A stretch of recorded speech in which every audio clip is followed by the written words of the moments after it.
Fa hotoizatsika kosa ny fampalalam-baovao androany ihany koa moa dia nisy ny tatitra mikasika ny fifidianana izay nataon'ny mpikambana avy amin'ny gouvernemanta sy ny senita tatitra natao teo ny mpikambana ao amin'ny kongresy ny tetezamita izany mitondra ny akony izay vola ravoavy. Nahatra ora efatra ny fiaonan'ny mpikambana ao anivon'ny kongresy ny tetezamita ny avy amin'ny gouvernemanta ary ny senita. Ny momba ny fisotry ny fifidianana ho filoham-pirenena fihodinana voalohany notanterahana ny 5 oktobra ary ny fiatrena ny fihodinana faharoa sy ny solombavavahoaka amin'ny 20 desambra no anisan'ny noresahany ny legitifiana ity. Anisan'ny teboka nanontanian'ny parlementasité ny antony sy nanaovan'ny fanjakana ny fanokafana ny nisy mpifidianana. Anisy indrindra ny tatitra izay nataon'ny Florent Coutasou misitry ny ati-tany no sady misitry ny fitsarana mpisotoerana. Tsy maintsy azaina ny lalàna. Satria ny lalàna zany code électoral dia minazy hoe izay liste électorale stricta rafitra fahafantarana 15 avril de l'année io no hoentina zany manao ny fifidianana mandritry ny taona. Ka noho zany dia tsy azo atao intsony manao révision systématique. Révision systématique zany hoe zany olona mety hiverina amin'ny fanisana ny recensement zany ary tsy ho vita zany ao amin'ny fotoana fohy dia fohy roapolo raha misy latsaka raha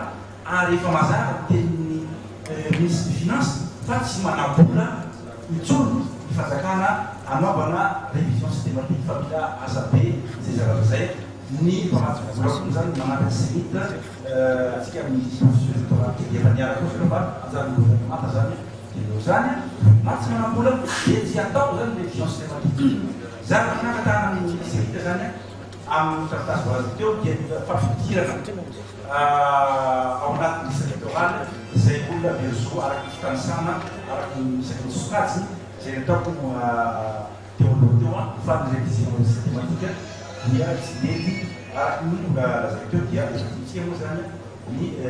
valideny senita tamin'ny assemblée générale zay natao teo tsika tsara zany ny feta zay dia tafitranao dia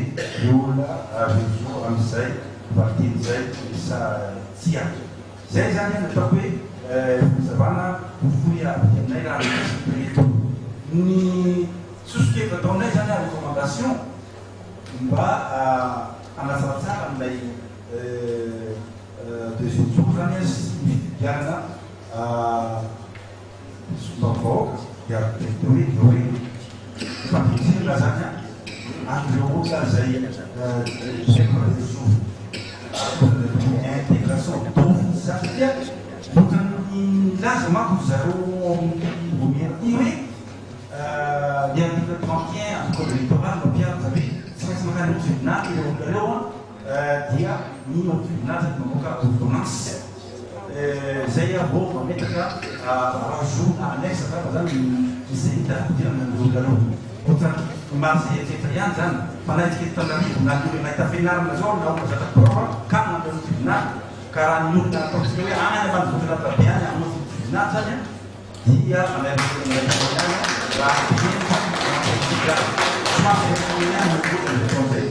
Anisan'ny sosokevitra narosin'ny ministra ihany koa ny tokony ampitomboana ny fampianarana ny bulletin tokana sy ny lalam-pifidianana. Mba ho amafisina ho atevelona ny fampianarana ny olona amin'ny resaka bulletin unique. Bulletin unique satria dia lava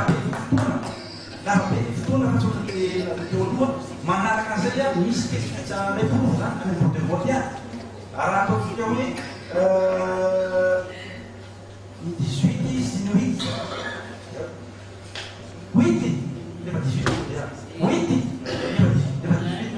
nanamena misy an'izany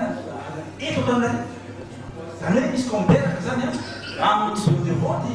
ao mety mbarimbarina foana mety voapity ny délégué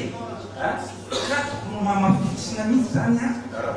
fampehezana sy ny sensibilisation amin'ny bureau de vote. Ministra efatra dia ny ministry ny foloalindahy, ny ministry ny filaminana anatiny, ny ministry ny misahana ny fifandraisana amin'ny androm-panjakana ary ny ministry ny ati-tany no solotenan'ny gouvernemanta teto ary ny filohalefitry ny senita kosa no avy eo amin'ny komisiona misahana ny fifidianana. Ny gouvernemanta sy ny senita izay nilaza fa vonona hitondra fanatsarana ary andraindraikitra amin'ny fiatrehana fifidianana fihodinana faharoa sy ny fifidianana solombavavahoaka.